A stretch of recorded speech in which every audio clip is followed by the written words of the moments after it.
Market positioning, it is the third step of the segment STP, right? Segment targeting and positioning. So the point is, if I'm targeting a segment, right, my product or services or applications would be little different than the what my competitors are giving, right? Creating tangible, it can be tangible, which is visible, right? Which a consumer can look into and say that yes, this product is better quality or better price or better offerings, additional quantity, right? So those are tangible benefits or tangible differences. Or it can be intangible.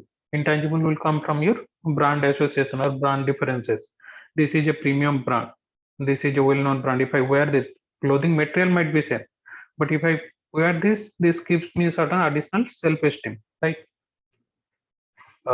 Then positioning, a set of strategies, it is again from the product manager or marketing manager point of view.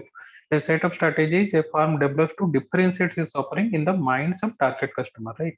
Because unless I know that how customers visualize or customers see my product in comparison to competitor, because it is not absolute, right? Think about this scenario. Before Geo came into market, our perception about internet, right, our expectations was less. We are few competitors, few players in the market, be it BSNL, be it Vodafone Idea, Airtel, like that there are three or four players. Our expectations were also low regarding internet. Geo came into market and it completely changed the scenario, right? Now our expectations have changed. So whenever in the positioning map happens, it is not absolute value that always you will be in the top or always you will be the preferred brand. It is always in a relative position in comparison to your competitors, right? So some of the positioning, like kind of how marketers create, my product might be a unique product, right? Only supplier offering true or four color packaging or superior relative to the competition, we deliver 20% more on time delivery. If you compare, let's say Zomato, Swiggy, all those, or Ola or Uber, if they say that our cancellation, driver cancellation rate is 30% less than my competitors, right? So this is how you are creating that statement, which will create, okay, if I am certain emergency thing, I can pay more, but the driver will not cancel. I have a guarantee that okay, driver will not cancel. Equal but cheaper. Sometimes if you want to play by that, okay, I know that there is no differences with competitor. It is a commodity product, but I'm providing certain discount, right? So to capture market, to get market share, I can give 10%, 5%, or 20% discount, right? So generally, how you write a positioning statement. So again, for the target customers. So segmentation, then you have your targeted customers for that particular target segment. This product, my product or my concept, if it is a new product need to be developed, it will be a concept, right? Each what you are claiming, is it a unique product or a superior product or a cheaper product, right? Because of this, what are the attributes, right? I'm claiming this, and what is my proposition or what is my proof? If I'm claiming this is a better product than competitors or unique product than competitors or superior product than competitors, then what is the proof of me telling you that, right? So for the targeted customer, which kind of product or concept you are trying to tell, why it is so, why do you think whether it is a superior product or unique product, or there can be other options also, it is not only these three. Then why do you tell that to customer, right? On what basis, what is the proof that you have a unique product or you have a superior product? So let's say the shampoo, Pantene shampoo, if I talk about, for who is my target segment, females between 18 to 49 who have like dry damaged hair, believe they cannot achieve truly healthy shine hair. Look into this, how like definite target segment they have created. So it is demographic data, then the data what they have created from the survey, because this data, dry damaged hair, and believe that this is a belief data, right? This won't be in your CRM database. Nobody is going to, customer is not going to write in comments. These you have collected based on your survey data. Demographic, yes, those people who are buying your product, you might have that age information, right? So how you have created that segment, combination of demographic data and behavioral data. Females within this age group, which defines that segment, what they believe about their hair or their own self. Then my product. So you have to mention again which, whether it is shampoo, conditioner, or styling aids, right? So this product, right? My product, right? Remember what we said for target segment. My product is what is my claim. That has to be very clear, and this is where most marketers do that mistake. They put lot of lengthy or kind of hi-fi words without any meaning. That has to be very specific, which customer can connect with. That offers hair so healthy it shines, and it has to be repeatedly talked, not necessarily that the same statement, but in one way or other, the proposition has to be made clear through your advertising, through your promotions. So what I'm claiming here, so healthy it shines, but why I'm claiming that? What is my proof? Because it is a route to trip through its patent data. So I have a technical advantage. So this is my proof that patented provitamin B5 formula, right? So for the target segment, what is my product, what I am claiming, why I am claiming, right? So this is a very simple structure of your positioning statement. Similarly, if I am doing it for Microsoft Net, this is that framework, right? For it is a whom my target segment is a companies whose employee and partners need timely information, right? This is my product is a new protocol or software system. I am defining what is my product that enables what is I'm offering, right? Like here I'm offering hair so healthy it shines, uh, unprecedented levels of. So it is a better software integration platform because it is intuitive. And why it is different than Java or any other framework? It is already integrated to your Microsoft system platform, whatever Word, Excel, and all those things you are using, providing the ability to quickly, reliably build, host, deploy, and utilize connected applications. So you'll be able to build new applications connected with your all the information database, and you'll be able to launch applications very quickly, right? So this has to be your target segment is defined for them what this product is going to do, right? And why you are claiming that, right? So this part, the last statement, why do you say that okay, my product or my application or my concept is better than competitors, right? Like I said, it is a relative position, right? It is not absolute position. So now the concept of mapping, right? Because see, when you do analysis, most of the times it is a number, right? But I cannot visualize when I'm talking about it is a relative distance or relative importance a customer attaches to my product or application or a concept in comparison to competitor. How do I visualize that, right? So this is one of the beautiful technique MDS, which gives you that additional caliber or additional expertise where you can visualize your brand's position in comparison to competitors. So you're creating basically a map, right? Techniques that enable managers to develop differentiation and positioning strategies by helping them to visualize the competitive structure in comparison to competitors of their markets as perceived by their customers, right? So it is not that I think as a product manager or marketing manager, I think my product is better than this. That is my positioning statement, but it is not necessarily a customer believes that. So first I have to find out what customer believes. Then I'll see that whatever is in my mind, is it matching to whatever customer believes? So Pantene is telling that they are offering a hair so healthy it shines, right? So that is my offering. But when customer is buying, same, it is not that the other companies cannot also claim like that. They also claim that okay, if you use my shampoo, you will have a shiny hair, you'll have a better quality hair. So when customer is comparing all those competitive structure, how do they feel about Pantene along with let's say Head and Shoulders or other brands, right? Now then that will be like something which will be creating a map. The maps are derived from the data of customers' perceptions of existing products or new concepts. Like if it is a new like product which you want to develop, so that is just an idea, right? The maps are derived from the data of customer perceptions along various attributes, perceptions of similarity between brands or preferences for the product. Now the point is again we'll discuss. I think in the next slide it is there. Right? We will come and discuss what is the difference between perception and preference data, right? Because those two data sets will be different. So based on that, you will be creating either a perceptual map or a preference map, or will combine them. So combining them is known as something called external analysis or unfolding of data. So this is where you are combining both your perceptual map and positioning map, right? Anyway, I'll discuss what is the difference and all those things.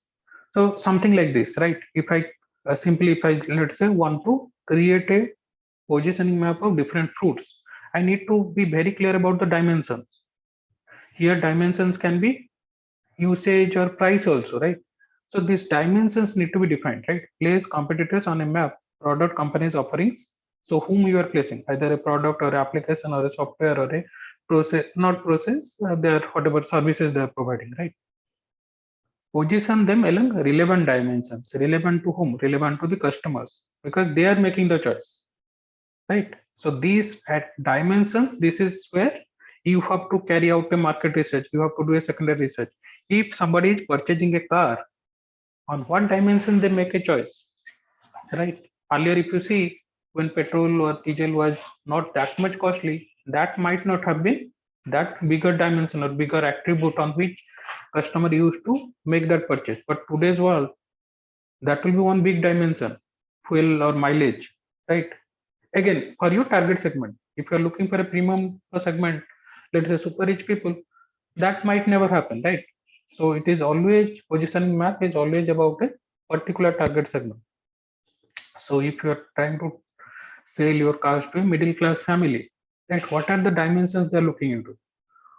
Within that dimension, right? If I take X dimension, one dimension in X axis, another dimension in Y axis, where does those competitor lie? Where does my product lie in comparison to competitors? That is nothing but your spatial map, or other way of telling is that which data you have collected, perceptual map or positioning map, right? So if the distance between the, so when I put this, let's say I put some products and I've said tasty, not tasty, easy and difficult. Easy to like kind of eat very quickly without any effort. If I think about pineapple, I have to cut all those things outer layer, then only I can eat the pineapple, right? But if I look about apples or grapes, it is very easy, right? You just wash it and you can take like that, right? So if I positioning all these kind of fruits, the more the distance, right? They are much obviously much more different, right? Closer the distance, that means they are whatever on attribute or dimension, they're very close to each other, right? So now what happens, how does this things helps us, right? Easy to read, analyze, because see, if I just put some numbers, dimensions, just coordinates, it is very difficult to, like if I do a factor analysis and say that these are the dimensions or these are the factors, or let's say create a regression model, how customer chooses a car, these are the important parameters: fuel mileage, price, number of people, like it can accommodate, all those things I take, right? Then say that based on this they make a choice. I'm not able to visualize that, right? How, which is important dimension, and if I want to compare my product with a competitor, I cannot do that in a regression, right? Or in any kind of technique. Here in this technique, in the multi-dimensional scaling, it is becomes easier for us to compare with our competitors, right? So obviously visualization is easier for us. Human beings are good in graphical development, much better than raw numbers. Easy to communicate, convince to act, right? So something like this, right? So this I have taken from the book, this example. So when you collect data for your project, or which we'll discuss towards the end, so you should be able to create something like this, right? The 6 brands which you choose for the product category, you should be able to create a map and tell that on which dimension. So this is the X dimension, this is the Y dimension. On which dimension your Colgate and Aquapress are closer to each other. Then Y dimension, right? Then what is the difference between Colgate and let's say other closure? They are far from each other. So what it means, customers who are looking into Colgate, they are a different set of customers. Who are looking into closure, they are a different set of customers. Similarly, Sensodyne, there is a huge difference between closure, Colgate, and Sensodyne. But when we look into here, there is a very short gap between Pepsodent and closure. So there is a fierce competition.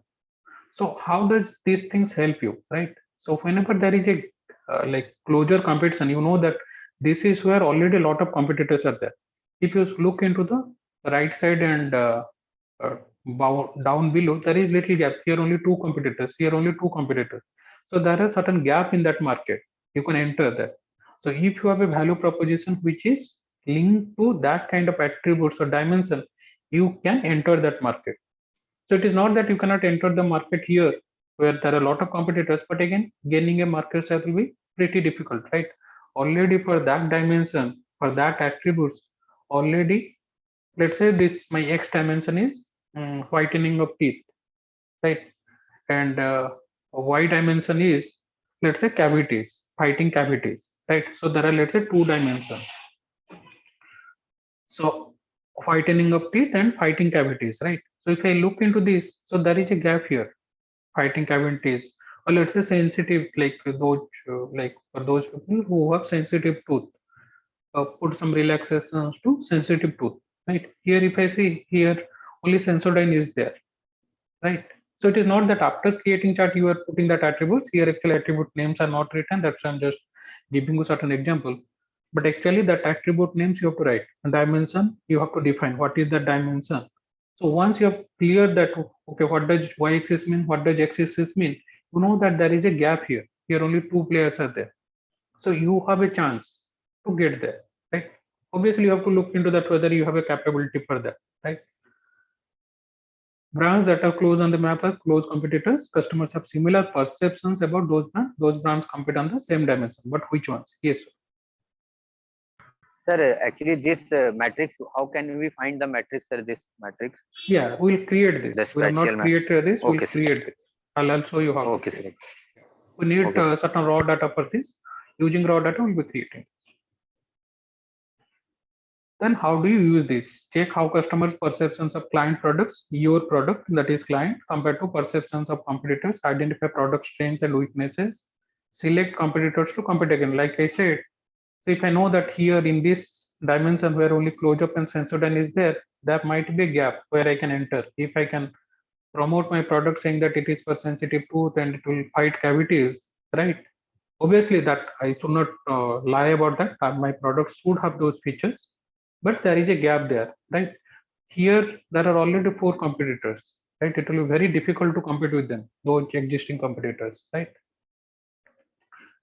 Determine how much change is needed on a key product attribute to move products to a more favorable position. Here only, because see, I might think as a product manager or marketing manager, I think that my product is the best. I have designed this product, I have created this product, it is better than the competitors. But customers might think other way around, right? So this type of visual representation helps us to define or identify where can I, what are the changes required in my product, right?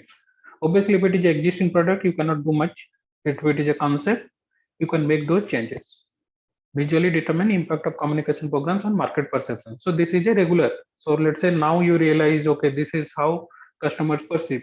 You might be, let's say you have a product which you think that like you should get here between close-up and Sensodyne, right? So your product ideally should be here. But when you do that survey, you find customers uh, bunch of our customers perceive your product close to Colgate and Aquafresh. Now what will happen for the next 6 months or 1 year? You'll put lot of advertisement telling about how it fights cavities or how it fights sensitive tooth or how it basically gives you relaxations if you have a sensitive tooth. So after running 6 months or 1 year of program, then you again do that perception mapping. That will help you to realize whether your advertisement programs help your like kind of customers to change their perceptions about your product, because advertisement is always about changing or creating new perceptions, right? If let's say I believe that my product is in this category where it fights cavities and relaxes, gives relaxations if you have a sensitive tooth, but when I did that survey, customers find it is closer to Colgate and Aquafresh, right? It is basically whitening teeth or freshness of breath, right? Now what I have to do, I have to, because I want to fight with Sensodyne, right? So then for the next 6 months or 1 year, I have to promote those kind of statement, create a perception, take some celebrities, or again that is into advertisement. How will you do that? But at the end, my target or objective is to by the end of 1 year, Customers, when they perceive, they should perceive my product along with close-up or Sensodyne, right? That it is fights cavities and it is good for sensitive teeth, right? Then how do you do it, right? Like Saurav was asking how to carry out this, right? But before getting into the method, any questions what we have discussed so far? Any doubt?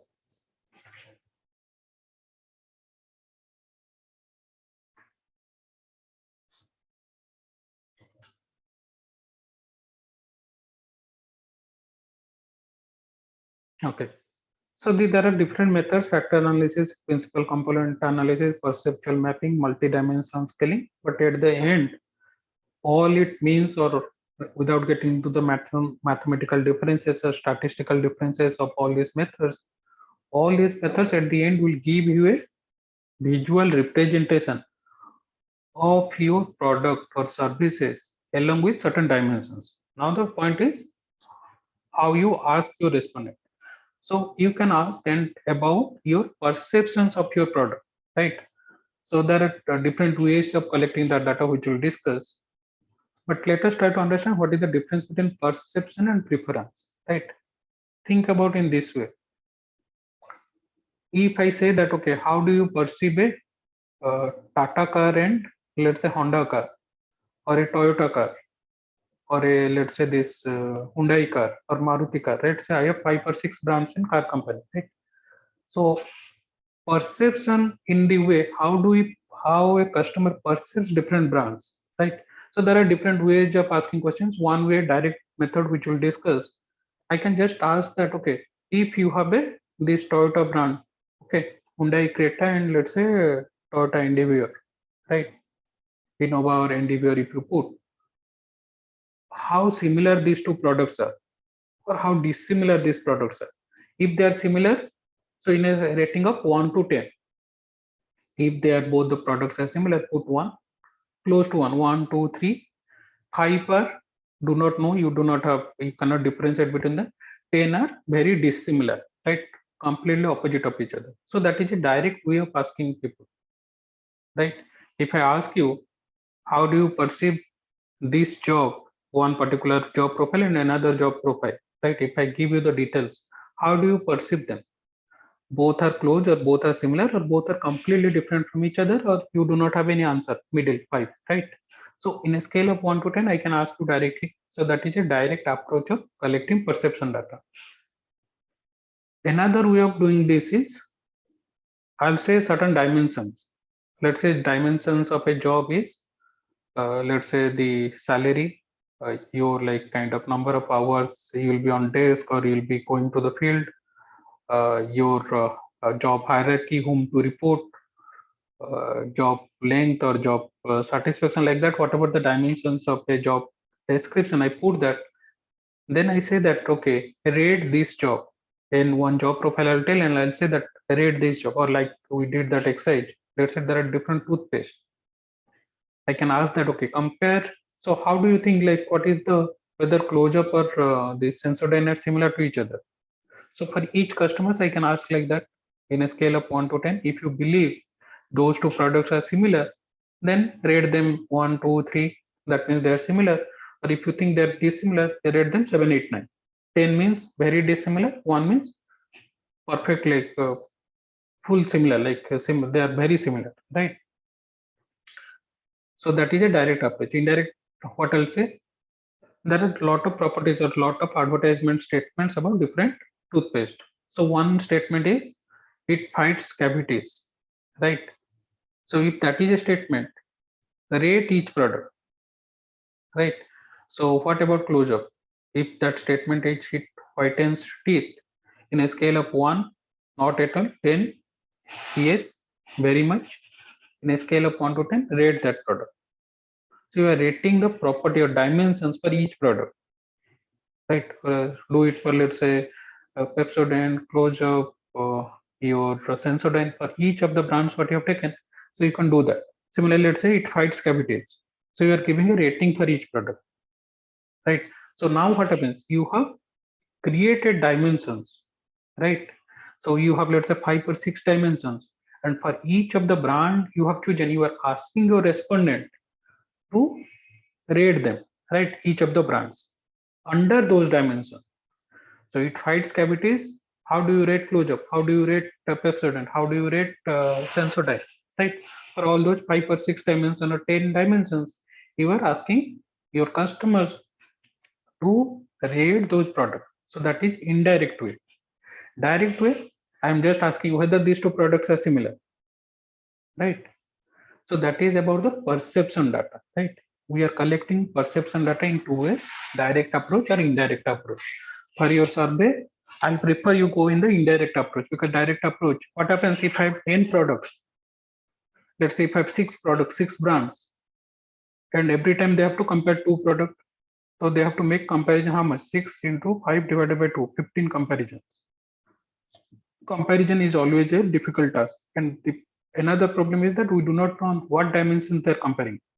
Right? In a direct approach, I'm not telling compare in terms of fighting cavities, compare in terms of whitening of teeth. I do not tell that. I just tell that how similar these two toothpaste brands are or how dissimilar they are. In an indirect approach, I define the dimensions, then I ask them, now you rate each of the product, right? So that is about the perception data. What about preference then? Preference data is two products might be perceived similarly. Let's say close-up and Sensodyne.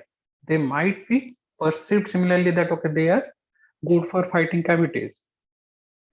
But what is my preference? If I have 3 or 4 brands, out of that, whom do I choose always, or which toothpaste I choose? That is my preference data, right? Because that choice, any every customer, if they are using that product, they'll make that choice, right? So you can have certain brands which have a similar perception data, right? So they belong to the same category, perceived similarly by customers. But when that customer is making a choice, that becomes a preference data, right?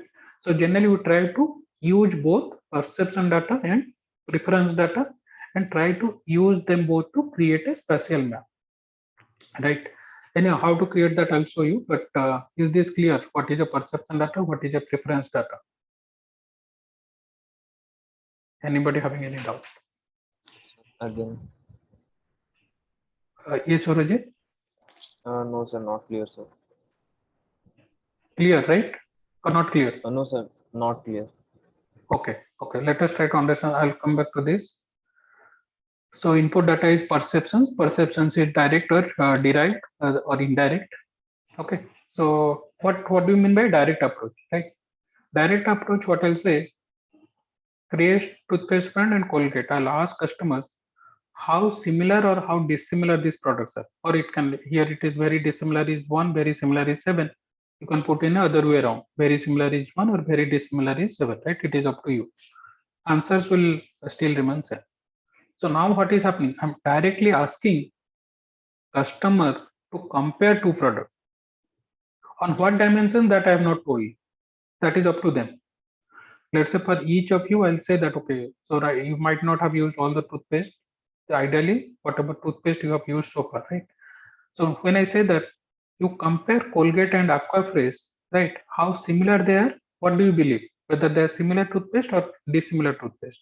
So how do you perceive these two toothpaste?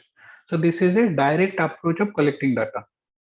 Other way of telling is this: I can put the dimensions. Whitens teeth, doesn't whitens teeth, right? For each of the product, I'll say that rate Colgate, rate closure, whether it whitens teeth. So if it is, you believe it whitens teeth, you'll give a rating close to here. If you believe it doesn't whiten teeth, you'll give a rating here, right? So now what happens? I'm indirectly for each of the dimensions, I'm getting data for each brand and then I'll compare. I'm not asking customers to compare them. I'll get the data for each dimension and compare them. It is an indirect approach. In a direct approach, what will tell? You compare those two products. Compare those two products in based upon whatever you think dimensions, right?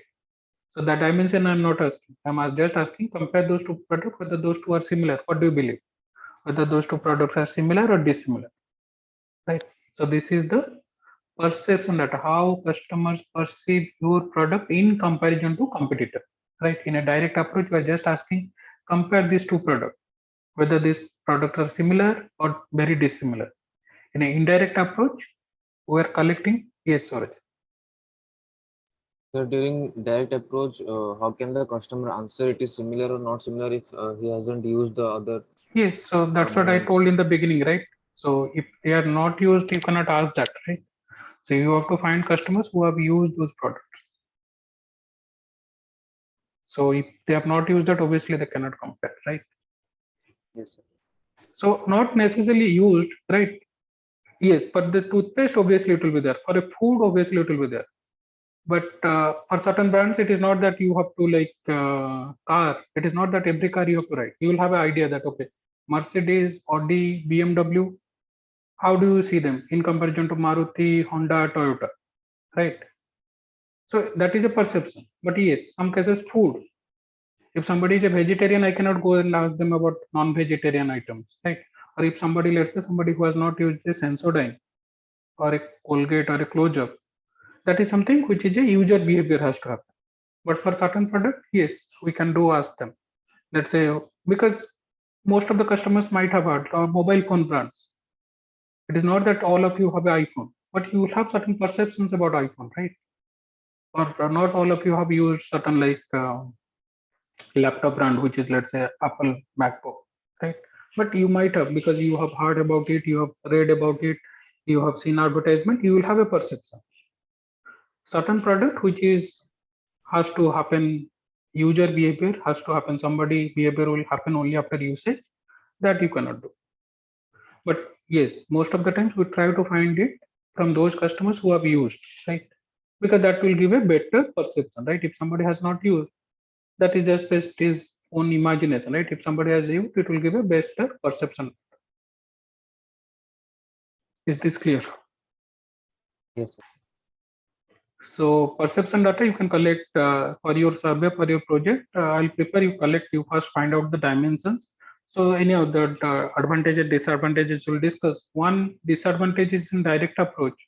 If I say you compare Honda with Maruti, one customer will have different dimensions. On different dimensions he is comparing. Another customers, unless I am sure about those dimensions on attributes on which they are comparing, it will not give me much benefit, right? So in that way, basically indirect approach or derived approaches helps us. So I'm first finding out on what dimensions customers compare, right? Generally those products. Then I'm putting for each dimension you rate that product. Let's say prevent tooth decay or prevent cavity, right? You rate Colgate, you rate Pepsodent, you rate Close-Up, you rate Sensodyne. Obviously, those product when I say rating, my belief or assumption is that that customer has used it. So we're looking for a usage data or pleasant testing or unpleasant testing, whether that is brings freshness to mouth or not. That again you have to rate each of the product, right? So this is about the derived approaches, right? What else? So this is about the perceptions of how do customers perceive your product, right? Next is preferences. Preferences is if let's say these are the 5 product or 6 product which you have used, rate them in a scale of 1 to 10, which one you use best or which one you prefer, or rank them. So in that case also you can get a ranking data. So there are 6 products, rank them in terms of your usage. So which one you use most to the least, which you which toothpaste you might have used maybe once or twice, and which toothpaste you always use regularly in use, right? So that means what you are preparing that product, right? This is where you have to like for toothpaste obviously for each 2 month or 1 month we are purchasing that product, but for a car or for automobile your preference means our assumed, like it is not that all of you have like have your own car, right? But you might have a preference, right? If I have a choice, right? Sometimes this is the assumed preferences, right? If I have a choice, these are the 5 cars, this car I like to ride, or this car I like to have, that is my preferred, that is my assumed preferences. But for yes, some products, food, toothpaste, all those day to day usage product, we are looking at the usage, like if you have used this, on which product you have used more, right? So accordingly, which product you choose, you have to write down that, right? Car, obviously, it is not that every year somebody is changing their car, right? Their frequency of usage won't matter, right? Even if you do not have a car, you might have preference. In case someday I will have money, I'll buy this car or this vehicle or this bike, right? So that is your assumed or imagined preferences, right? So what is the like so perception preference data, is it clear? So preference data orders the branch or stimuli in terms of respondent preference for some property, right? A common way in which such data are obtained is through preference ranking, right? If you have 6 products, 5 vehicle brands, if I say Mercedes, Audi, BMW, Toyota, Honda, and Hyundai, and Maruti, if you have enough money, which brands you can buy, which brands you'll prefer to buy. So give them ranking. Rank 1 means that will be your first choice, second means second choice, like that. Or I can ask them to rate them. Which is your like, one is you'll never buy, 10 lane, you'll that will be your first choice, right? So I can ask them to give a rating data in a scale of 1 to 10, or I can ask them to rank them. If you have 6 brands, rank them, or for each of the product you give them a rating. 10 means the best rating, that means you will prefer to purchase that vehicle or whatever product I'm talking about. Alternatively, the respondent may be required to make paired comparison, indicate which brand in a pair they prefer. Again, this we do not avoid, right? Because otherwise, number of questions will be more. If I have 6 brands, I have to give 15 questions. Compare these two, which one you will prefer? Audi versus BMW, which one you will prefer? BMW versus Mercedes, which one you will prefer? Right? But again, like if you have time, if you respondents are ready, you can create a question like that also, right? So that is a preference data, right?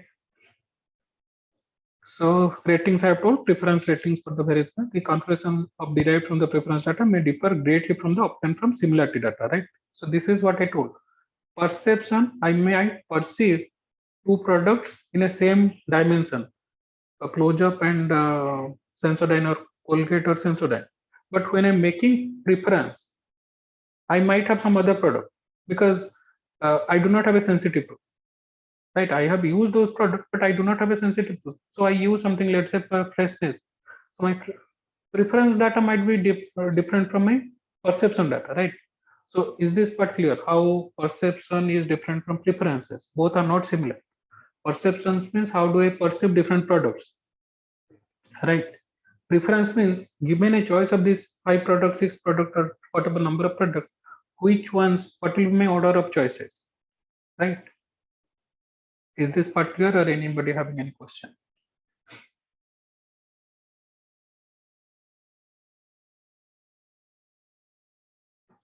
So we discussed perception data. Perception data has 2 approaches. Direct approach, when we are asking customer how 2 products, how similar or dissimilar they are. So that is a direct approach. Indirect approach is for each dimension we are asking the product, a customer to rate a product or a brand, right? Indirect approach, most of the times, again, like depending upon who are your respondents, is preferred. It is easier to label the dimensions because you have already defined the dimensions. The respondent can be clustered based on attribute ratings. Disadvantage is that researcher must identify all the salient attributes a difficult task. So this is what I have told you. So that is of your choice. You choose a brand which you believe that students or customers think about laptops, mobile phones, which you will get a, or any kind of food items also, that is okay, or any kind of this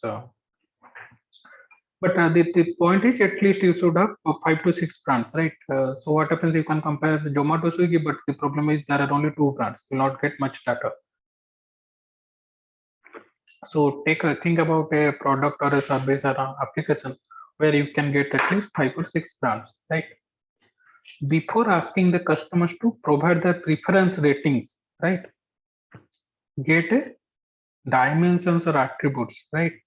So when, let's say, you buy laptop, or when you, let's say, buy a bike, what are the things, what are the attributes customers look into, right?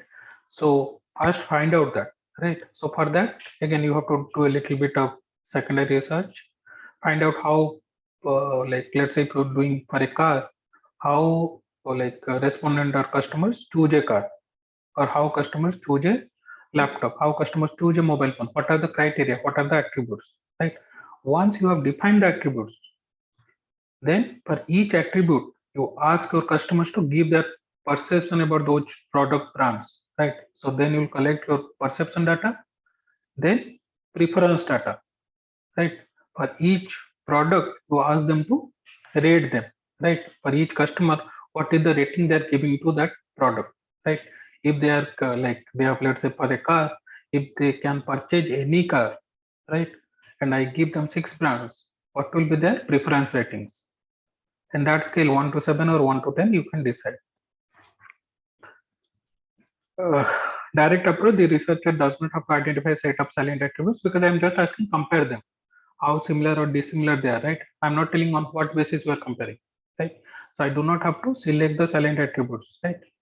The disadvantages are there. Criteria are influenced by the brands or stimuli being evaluated, right? Because when somebody is comparing Mercedes or Maruti, it will be different than when somebody is comparing Mercedes or BMW, right?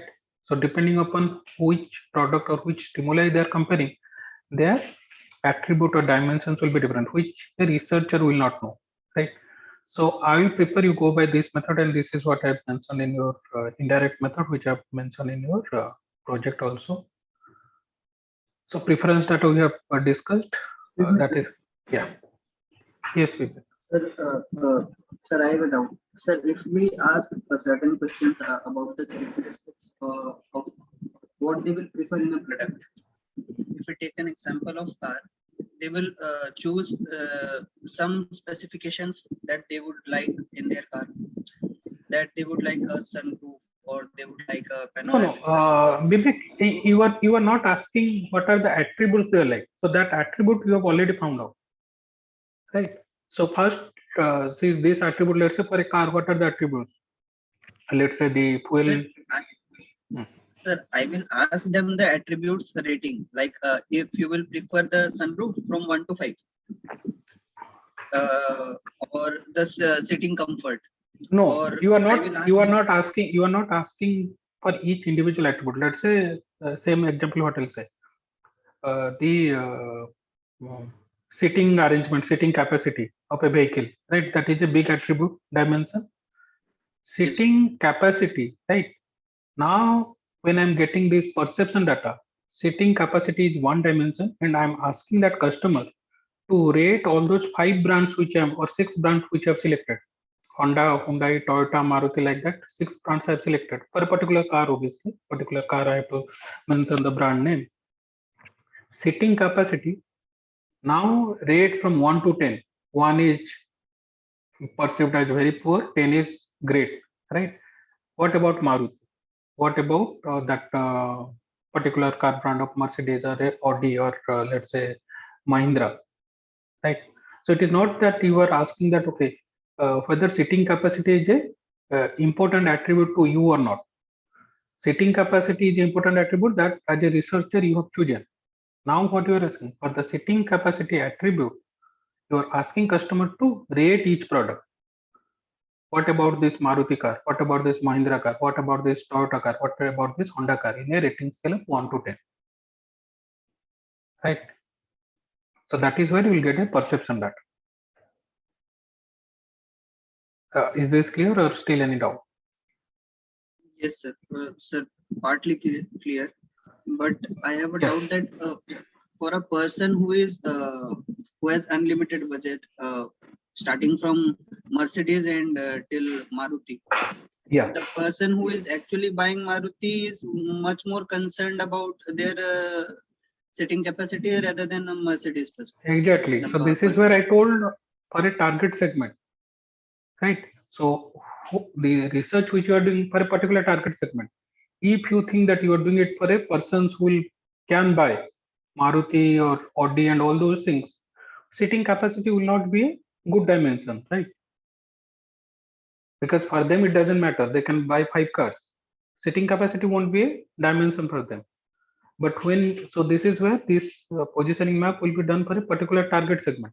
If I say that if I'm doing a target segment for a students who are going to graduate in the next 1 year, right? If they want to purchase a car within 3 years, Obviously nobody going to afford a Mercedes or a BMW or Audi. So those car brands also you have to choose accordingly, which is can be affordable to them, because those are your target segment, those students who are going to. But let's say your target segment is millionaires who is staying in metro cities. For them, what are the dimensions and what are the brands you will select? This is where your like kind of for a particular target segment, the attributes or dimensions will be different than for another target segment. Is this part clear? So I was just Yes. giving that example Mercedes Maruti. So Yes. that's why what you said will be exactly correct. So when I'm comparing those person who can afford a Mercedes, you will not be worrying about the seating capacity, whether it is a 4-seater or a 5-seater. Right? He can afford, he can buy for most of them, not all of them, but for most of them. So this is where you have to say that whom you are sending, who are you responding. If you are doing it for a company, obviously that will be decided. In your case, for your project, that you have to decide from where you are going to collect the data. If you are collecting from students for a car, let's say those who have graduated within 1 year or 2 year or who are graduating this year, think about the cars they can afford within next 2 to 3 years. Because that will be something where they can have one idea that okay, I will buy this car or that car, right? And what will be the dimensions? There, yes, seating capacity will be parameter because you are comparing, let's say, Maruti with maybe Mahindra, Hyundai, so it will be comparable. Is this clear? Yes. Clearer? Clearer? Any still any doubt? No, sir. No, sir. Not at all. Okay. So interpreting perceptual maps, right? So once you have got the data, and I'll show you how this data will be like. You have to do certain additional steps. I'll show you that. Once you have this data, either we'll put in SPSS or that software which I provided you the link. So once you have dimension, then you have to name the dimension. Then where the, like I said, if the positioning, if the two products are close to each other, then means there is a high risk comparison. Customers believe that those products or those brands to be similar in nature. Then there is something line drawing. We do not draw a line like in the software, it is not showing, but we can know that okay, which are the dimensions, which are the properties, or which are the attributes is important to a customer, which are the attributes is least important to a customer. Basically relevant. Important means relevant, right? The position of an airline on each attribute, draw an imaginary perpendicular line from the location of that airline onto that attribute. That I'll show you how what do I mean by this. So internal analysis of preferences is spatial map representing both brands or stimuli and respondent points vectors is derived solely from preference data. If I'm creating my map without collecting perception data, only preference data. So to take what Vivek was asking, I go to 10 respondents. I ask them, if you have given a choice, let's say 100 students or 50 students, I saw that in the next 3 years, right? If you are going to buy a car, and these are the choices of cars, 6 brands, 7 car choices I give. Which will be your rank them or rate them? Rating 1 means you are not going to purchase that. 10 means most likely you are going to purchase that. Those will be your most preferred cars, right? So in a scale rating of 1 to 10, so for each student I'm showing them those 6. So only one question. What I'm saying, rate them, not one car, one question, and that question will have 6 components, right? But the question will remain same. Please rate your choice, preference. Please rate your preference or choice between these car brands. 1 means you are not going to buy at all within next 3 years. 10 means most likely you are going to buy this car, right? So if I give you one car brand, Maruti is one option, rating from 1 to 10. Similarly, Hyundai 1 to 10, Mahindra 1 to 10, like that. All those 6 brands, 6 questions are asked. So that is the preference data, right? I have not given any dimensions, I have not given attribute, I am just asking these are the choice set, these are the 6 cars, 7 car brands. Out of that, which will be your preferred cars? Provide them ratings, right? I can carry out a spatial map using that preference data on. Right? But generally, what happens, like I said, perception and preference might be different. Right? As a marketer, we need to understand both. How do we perceive those cars? On what dimensions they perceive those cars? And within those dimensions, how do they prefer those cars? Right? So whenever we are using both preference data and perception data, right? Am I audible? Yes, sir.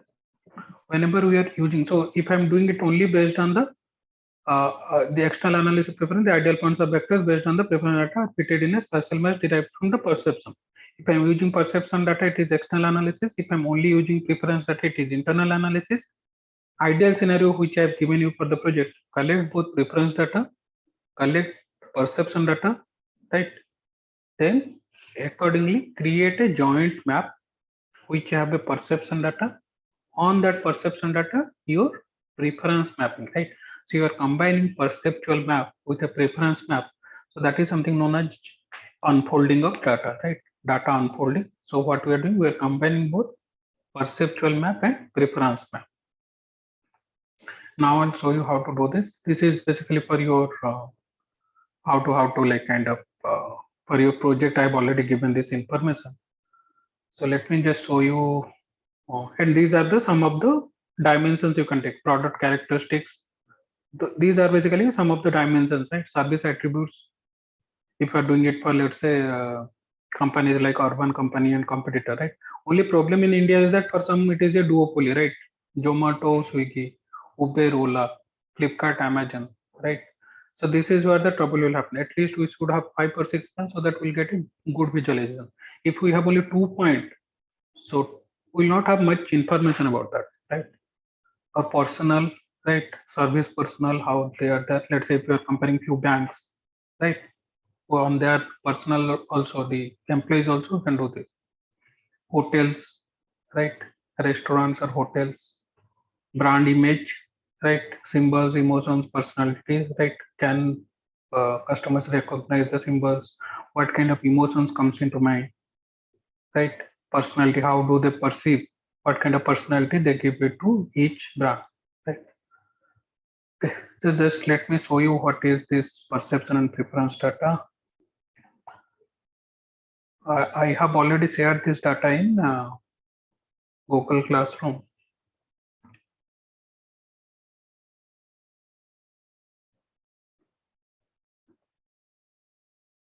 Okay, first I'll show you this with this software which I have shown you. Then, okay, just a moment. Where is perception data? Yes. So these data I have already shared, right? So this, let's say, for mobile phone brands, right? So I have just taken this. So what are these? These are the dimensions. Okay.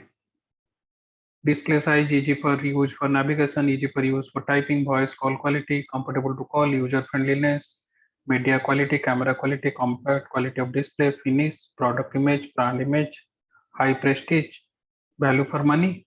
So actually this whatever I've written brand A, it's not written like that. I should ideally put a actual product name, right? Remember, when I say brand A, B, C, D, we should not put like this.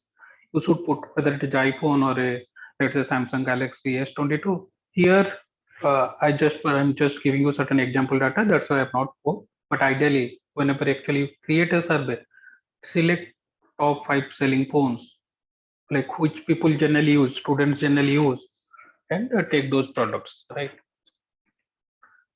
Now, how do you get this data, right? So what does 6.5 means, right? Let us try to understand. So what I have asked, let's say this brand is iPhone, okay? And this is, let's say, Samsung Galaxy, right? For iPhone product, right? What I have asked a customer, what is their perception in terms of display size? So that is a one question, right? Under that, I have put all these 6 phones. For display size, what is their perceptions about these 6 brands or 6 products, right? So product names will be clearly mentioned. Motorola or Samsung, this product, iPhone, this product, particular product name, right? If you're doing it for a car, particular car, that product name, right? And obviously that time this it will not be display size. Right? So for display size, how do they rate product A or brand A, brand B, C, D, E, F, right? In a scale of 1 to 10. 10 means very good, 1 means very poor, right? So how did I get this 6.5? So like this, if I've collected from 50 customers, this is a average data. So what does it mean? For me, those 60 or 50 customers, whatever data I have got, they have rated on an average brand A on display size as 6.5. This is not for a single customer. This I have aggregated, I have averaged it out, right? This is not directly from your survey. In the survey, what will happen? You'll get for each customer, how do they have rated? Now you'll aggregate them, right? If you are asking that question in a Google survey, Google form, you'll get a lot of data, right? For 50 customers or 60 students, if you ask, you'll get a lot of data. Now, for that product, brand A on display size, how do they have rated it on an average? So somebody might have rated 2, somebody might have rated 9, somebody might have rated 5. Like that, if I take that average, this is that number, right? Similarly, for ease of navigation, easy for usage, voice call quality, comfortable to call, right? So these are nothing but the dimensions or attributes, right? For this mobile phone brand. Is this part clear how we have collected this data? This is not the raw data. This I have converted. This I have taken the average of all the respondents. So for the brand D, ease of use for typing is 4.5. This is the average of the response that given by those 50 or 60 customers. Is this clear?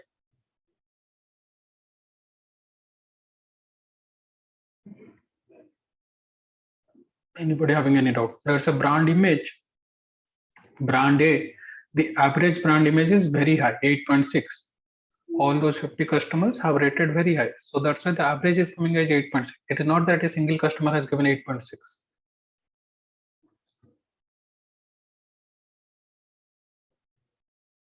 Anybody having any doubt on this? No, sir. Okay. So this is something known as perception data. So what is the perception of this product brand A? Again, I'm repeating it. Actual, when you carry out the survey, please mention the brand names, right? Product or brand names, right? iPhone 13, OnePlus 10 Pro, like that you have to write. What is there on display side? So these are the attributes. How do you get this attribute? Like a mobile phone, I have already given. If you're doing it for a car, you have to find that, okay, for that particular segment, right? What are the important attributes? On what basis they make a choice, right? So this is about the perception data. Then another set of data is about your preference data. So this is the preference data, right? So if you see, so if you are using consumer check, you have to kind of tabulate the data accordingly. Generally, what happens? Your respondents are in rows and the brand names are in the columns, right? But the software which I've given you, the format is little different. It has to be in the same format of your perception data. That's why same format. Brands names are in columns and these are customer. This is customer number 1. This is student number 1. So I have asked the student to give a rating. Now, if you see, there are no dimensions, no attributes. Now it is a preference. If you have a choice to buy a product, buy a brand out of these 6 mobile phones, which rating will give to this product? 1 means you will not buy it, or 10 means always you are going to choose that product. That will be your first choice. If you have money, right? Obviously. So this is 9. So that person is going to, let's say if it is iPhone 13, he is going to buy iPhone 9. So it is the highest rating, 1 to 10, very close to highest rating, right? This is 9, this is 8, this is 7, this is not at all. 1 means he is never going to buy this product. So this is a choice. This is the preference data. So like this, I have collected it for 100 respondents. So these are the raw data, right? Here I have not made any modifications. Modifications in the change, I have not changed the numbers, right? Obviously tabulation is different. So student 1, 9. He has rated 9 brand A. But in that case, what I showed, that is a consolidated data. Perception data is consolidated. So 6.5 on the display size brand A, that was a consolidated average data of 100 respondents. How do they perceive brand A in the dimension of whatever the display size, right? So this is preference data, that what I showed before, that is perception data. Is this clear still, or there doubt? So for your project, what you have to do, first find out which brand you want to do or which product you want to carry out your survey. Select product category first you have to find. Let's say whether it is a car or a mobile phone, laptop, that is up to you. Then take top 5 or 6 brands. I have told, I think, 6 brands on that product category, right? Assuming that you will get sending that to the users, or at least those people who will have knowledge about that. Then create 2 sets of questions. First set of questions, you have to find out the dimensions, right? That is about the perceptions. Let's say 5 or 6 dimensions you find out. In my case, I've shown around 10 or 12 dimensions, around 6 dimensions. 8 dimensions is actually ideal. So find out 6 to 8 dimensions.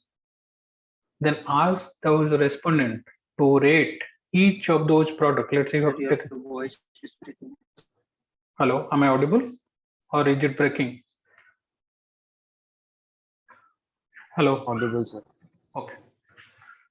So for each of those dimensions, you ask that respondent to rate those 5 or 6 products. Let's say I have 6 dimensions. So for 6 into 6, so they have to give those ratings.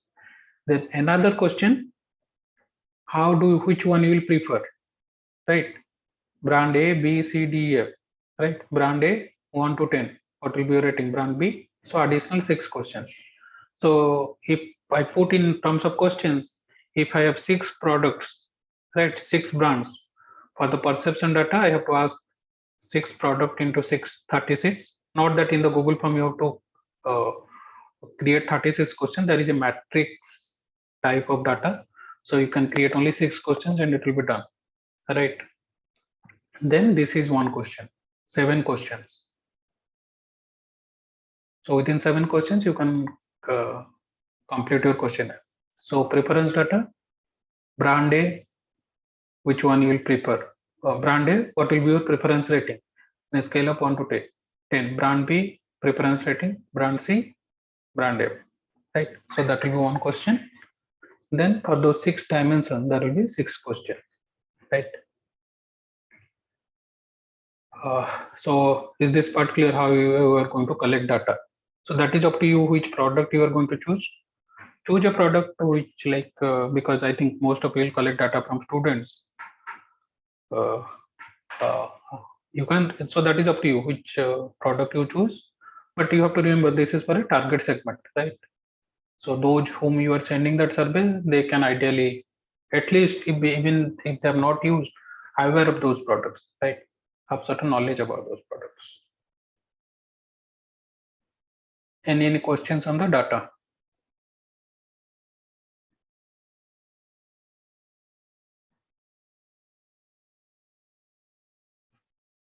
Okay.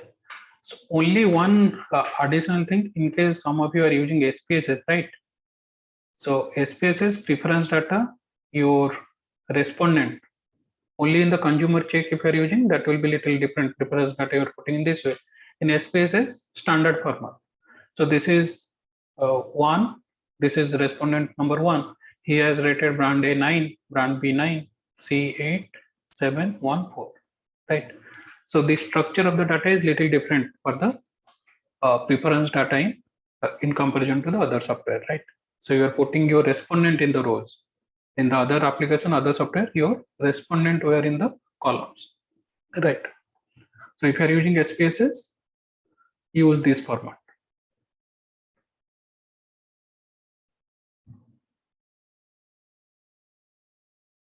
Okay. Sir, this one is the preference, and what Different. about the Perception, no issue. Perception, same format you can use. okay, sir.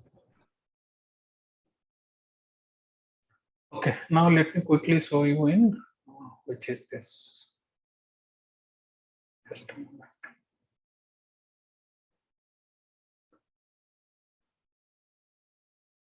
So this is the software which I had chosen you.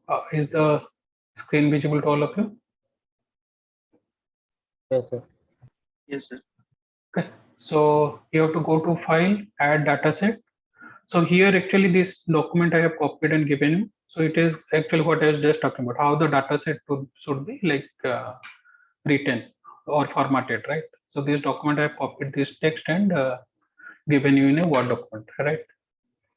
So import data. So I'll first import, let's say, my perception data. Okay. Open.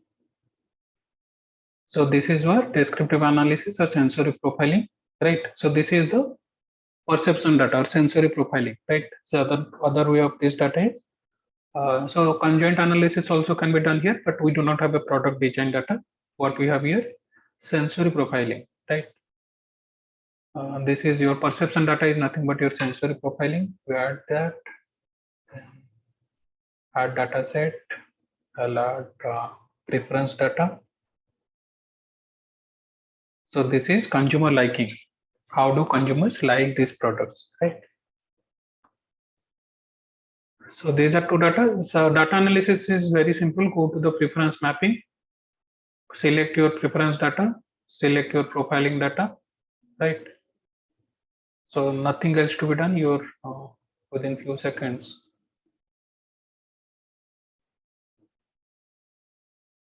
You'll get something like this.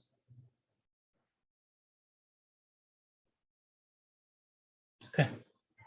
See, whatever your product names, right? Because here I have written brand E, F, so it is not very clear that what is that particular mobile product. But just imagine if you are doing it for, let's say, whichever product, right? Now you know that, okay, where does this product, how do customers perceive this product, right? Whenever I said the products are close to each other, right? So there is huge competition, right? They are perceived similarly, right? You might not have gap. Here, if you see there is a huge gap here, right? Here there are no product. All the products, obviously, upside is better, right? Upside is preferable. That is positive dimension. This is negative dimension, right? Only a brand is negatively perceived. All the products are C, B, A, F, E are in the positive dimension. Uh, so this is where you find out where, like, which are these product and what is the distance between them. It is not that you have to measure the distance. You can always say that, okay, brand A, B, C are perceived together. Brand F and E are in one dimension, in one quadrant, and there is a distance between them. If you say there is a lot of distance, around how much? 10, 15 units of distance. This distance do not have a literal meaning. 15 units doesn't mean anything. It's just so in comparison to, if I compare between, let's say, brand A and B, only 2 or 3 units of distance, right? Then here you show the your. Sir, can you explain what exactly that quadrant represents? Yes, so this quadrant you have to get it from here. So this quadrant here it will not be clear. Here from this quadrant you have to get this. Sorry, here from this information you have to make a name for this. So how will you get? So if you see what is this quadrant about? Brand image, media quality, ease of use or typing, right? So this quadrant talks about these three parameters because these are the three dimensions which is close to this quadrant. Value for money is here, y-axis down, right? Then what else? Then here if you look into the y coordinate towards the negative side, right? Coordinate towards the left. These are the quadrant which is high prestige and product image, right? So this is the y coordinate towards the left. Right side, if you see, there is not many things which is, so whichever information dimensions is close to that line, that defines that line, right? So in my case, if you see, there is nothing much, like voice quality is close, but voice quality I'm taking here, right, in the y dimension. So this is where I do not have any definition of this. So what I can say, so this left side is high prestige and product image. So this line itself is defining high prestige and product image. This is toward the negative side, this is toward the positive side. Top side of this x-axis is defining media quality, brand image, and easy of use for typing, right? And bottom side of this x-axis is showing value for money, right? So From the left side, you will not get a name of the dimensions, but by using this diagram, you can get a name of the dimensions. What does this x-axis from the 0 to the top means? What does this 0 to the bottom means? 0 to the left means, and 0 to the right means. So, like I said, so my name for this, which is y from 0 to the top, will be consisting of three characteristics: brand image, media quality, is for use typing. This one 0 to x-axis, right? High prestige and product image. Finish also you can take, but generally if I'm taking high prestige and product image, they are very close to the x-axis, right? That is defining my x-axis. My y-axis is defining by brand image, media quality, value per month, right? Now you see that which is positive, which is negative. So brand B, A, B, C is in the which dimension? This is left side is negative, right? This is in the negative dimensions. Right side is in the positive dimensions. Top is in the positive dimensions, less in the negative dimensions, right? So positive means good, negative means they perceive like less, right? Again, it is negative doesn't means bad. How they are compared along with the competitor, right? So negative doesn't mean that they have a negative perception in comparison to the competitor, right? So you will name this x-axis as brand image value per, so not x-axis, sorry, y-axis as brand image media quality value per money, x-axis as high prestige product image. Here there is nothing, right? So those are the your two dimensions.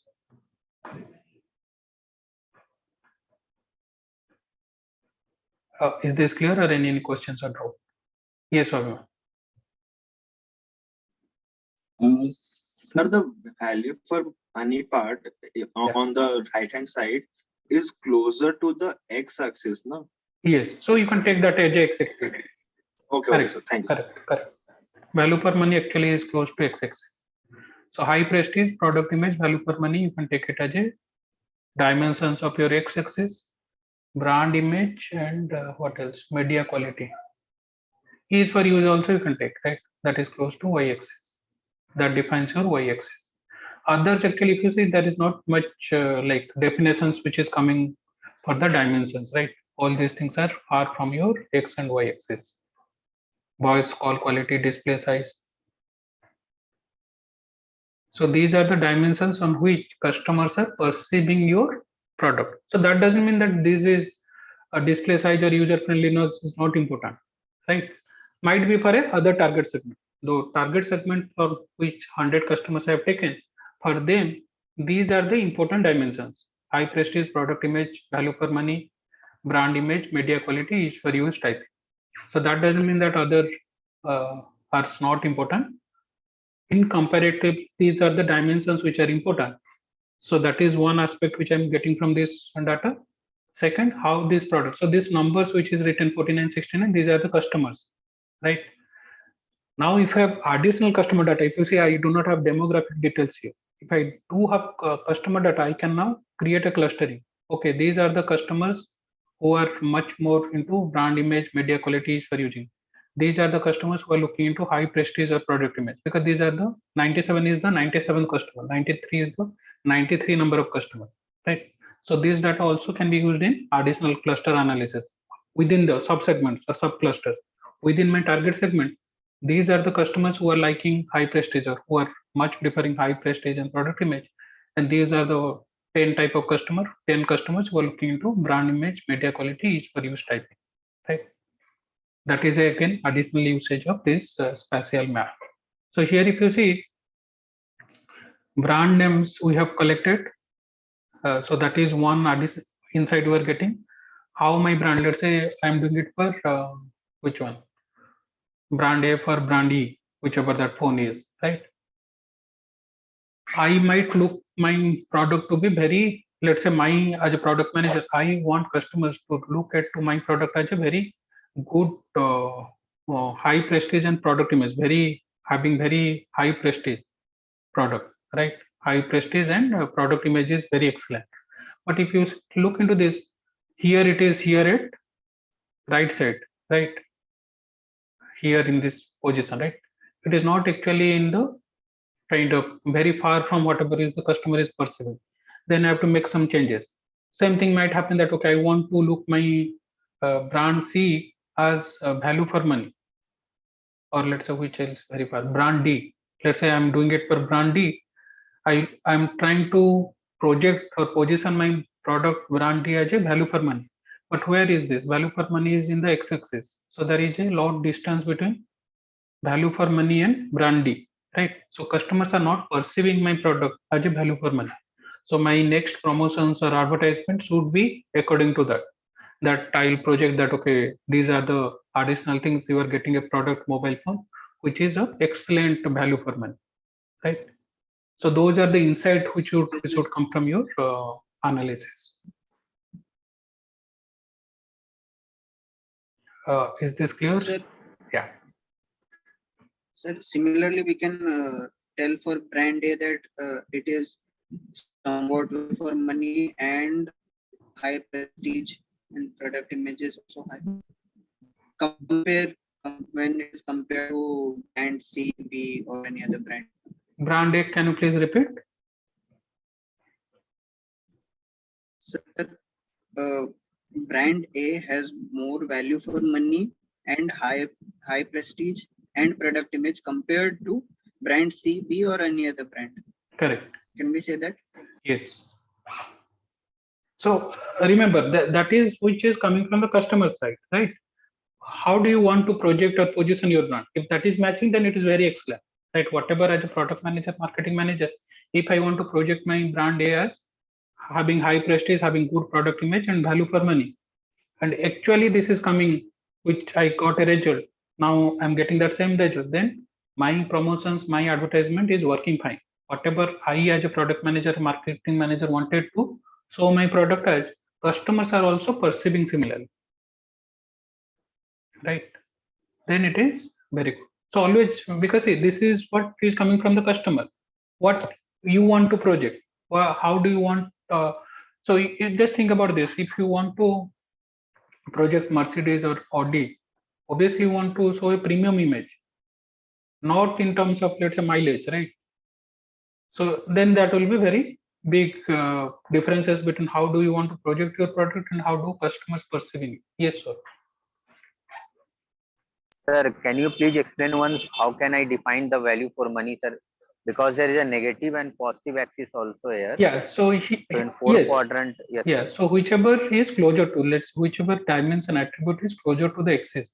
So like Swabiman was mentioning, right?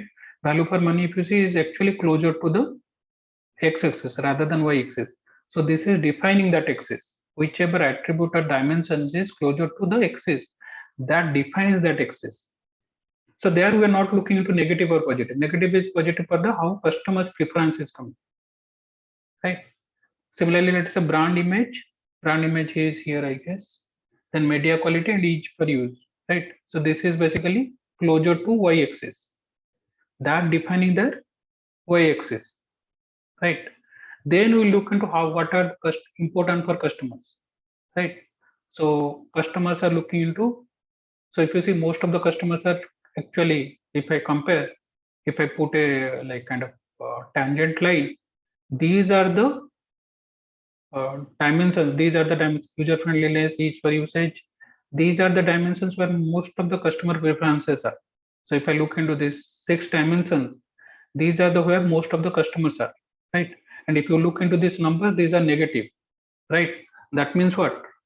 Customers have preferences. Customers have like kind of want those dimensions, but it is not fulfilled. Preferences for product, when they are comparing products are there, they are not able to meet their demand, meet their requirement, right? So this is somewhere I can enter the market. These are requirement there. This is the major cluster where customers are looking into whatever comfortable to call, finish, high prestige also will come there, product image, then what else, something display, right? These are the few parameters where customers are wanting product, because most of the customers are, if you see, clustered here. Out of 100 customers, I think 20 or 30 customers are here. 30%, 40% customers are here. So if I'm creating a new product, this is somewhere I should project my product. That okay, my product has this kind of features. Was that your question? Yes, sir. So any Sir, other? how we will define brand D? Because many of the customers are also clustered there. How we will define that? Yes. So when you are looking into brand A, which axis it is close to? X-axis? So brand D. Sir, I'm Brand talking D. about brand D. Okay, brand D, actually we do not have a good clarity on this, right? Brand D, actually, if you see, all the dimensions are, all the attributes are there. Brand D actually not falling anywhere. Customers are there. Customers, whatever, like if I just look into the value for money and brand image and media quality, these are the negative perception is there because it is less than 0, right? And D is actually falling close to that. So if I look into customer perceptions, brand image, media quality is for huge is the y-axis, right? And because it is less than 0, that is a negative perception. So whatever brands they have seen, this is the negative perceptions about those products. With that, if I just find out brand D is there, right? Brand D will fall shortage on brand image, media quality, and each for use for typing. So that will be my insight from that. But Yeah. sir, but still customers are preferring brand D. No, this is not about the. Even if Go on, go on. sir, so which means that all these factors are not important, I guess. No, customers are not important, not in the sense customers are not fulfilled. When they're rating that product, they have rated it low. So whether important or not, that in the beginning, when you are doing screening, you would have done that.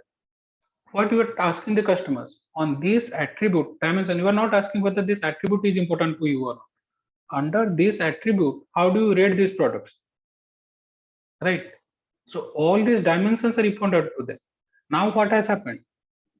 What they are getting from the product? All the products what they've got. Nowhere this each for use, media quality, brand image. These are the customers. Which are the customers? So let's say if I take some example, 988 or 57, 68, they are not actually fulfilled. So these group of customers are not fulfilled with whatever option. But if I see these customers, whatever 73, 93, 25, right? So they are happy. Same dimension, brand image, media quality, ease of use. They are in the positive side. These customers find whatever answers they have given, they are happy with the existing products. But these are the customers which are grouped here. They are not happy with these dimensions. When I say they are not happy with these dimensions, whatever product they are getting under this dimension, they are not happy. Right? So this is where they are lying here. Does it answer your question? Yeah. Yes, sir. Yes, sir. Yes. So these are the customers. Yes, sir. Yes. Sir, how can we compare between brand A and B? Because both are close Yes. enough to x-axis. Yeah. So that's what I told, right? When there are both are close to each other, the distance between them, that means they are very highly competitive, right? So you Yes, know sir. that they are like in the dimensions, whatever you have chosen, they are very highly competitive, right? So Okay, if I look into this, if I am doing it for brand A or brand B, so that other brand, whether it is brand A or brand B, will be my major competitor. So that will be one Okay, sir. insight I have to tell. Sure, sir. If they are far Sir, from and each other, yeah. one more thing, sir. The x-axis is entirely for value for money, at the positive and the negative side. No, here I'm looking into the high prestige and product image also. They are also both close to each other, Okay, sir. right? So Yes, sir. how do I interpret whichever dimensions attributes close to this axis, right? Value for money, high Okay. prestige, and product image. For this one, each for use typing, media quality, brand image. Here, if you see, these numbers are there, but they are not very close to. So I cannot say that they are defining my x-axis. Yes, sir. Yes, sir. And that is again like it is not that okay, the distance has to be 5 units or 10 units, because if I take 1,000 customers, it might happen that some of them can come down, right? So that is where it is much more preferred if you have more than 300 customers data but because you are doing it for a class project, I have asked you to get 60, right? So what I'm telling, as the number of customers grow, you'll get a better result. That better definition of your x-axis and y-axis. But what about data? We have got 100 customers, so we are getting a definition of y-axis as these three, x-axis as high prestige, product image, and value per.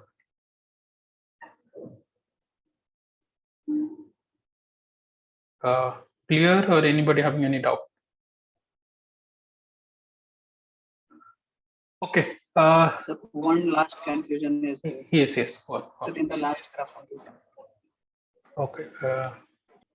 Let me share this. This. Just. Yeah.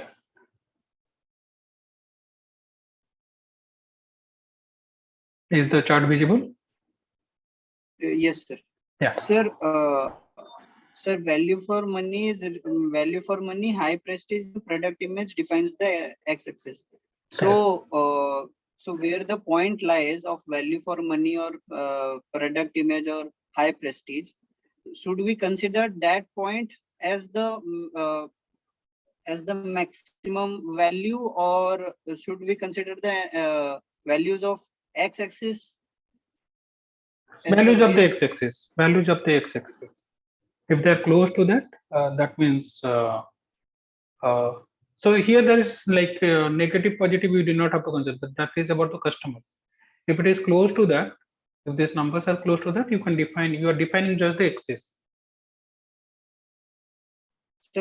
Sir, which means that if brand A is lying on the negative side of the x-axis, which means that the value for money is a bit less than brand E.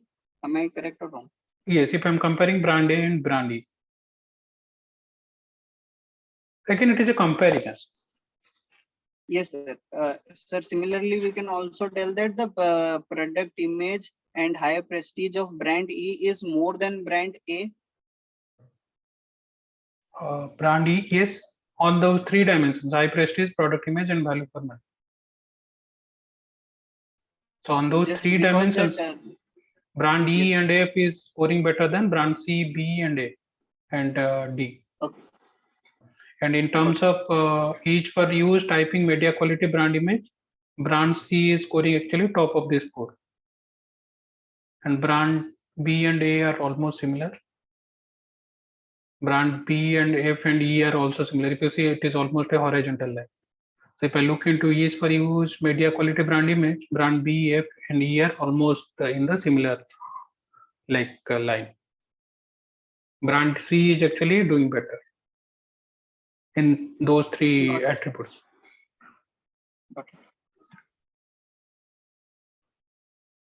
Okay, so go through it. If there is still any doubt, we can discuss that in your next class. So you have time till 20th. Okay. So first select the brand or select the product which you want to carry your positioning map.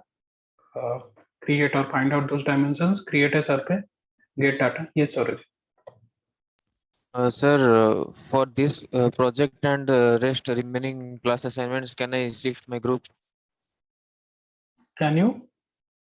Shift my group to another group. What happened with your existing group? That is practically dormant. Yeah, so if the other group are okay, you can switch to other group. Yes, sir, they are ready. So, but while submitting our project in report, we will write the full name and roll number. So, yeah, you have to mention which group you are writing for. okay, sir. Chalo, take care. Sir, yeah. Sir, in the last class in SCSS, you haven't shown how to plot the graph or the table. So we plotted the table in Excel in NCSS. We exported the file and so in SPSS you could have done cross tabulation. I did not show the descriptive statistics. So not in SPSS, sir, in NCSS. NCSS I told you have to take the data to Excel and do that. After carrying out the cluster, right? So you have to download that Yes, Excel sir. to you have to Yes, download sir. that Yes, sir. output Excel Export. and yes, do it in Yeah. pivot chart or pivot table, or you have to Yes, use sir. it. Yes, sir. Okay. Okay. Chalo, take care. Bye bye.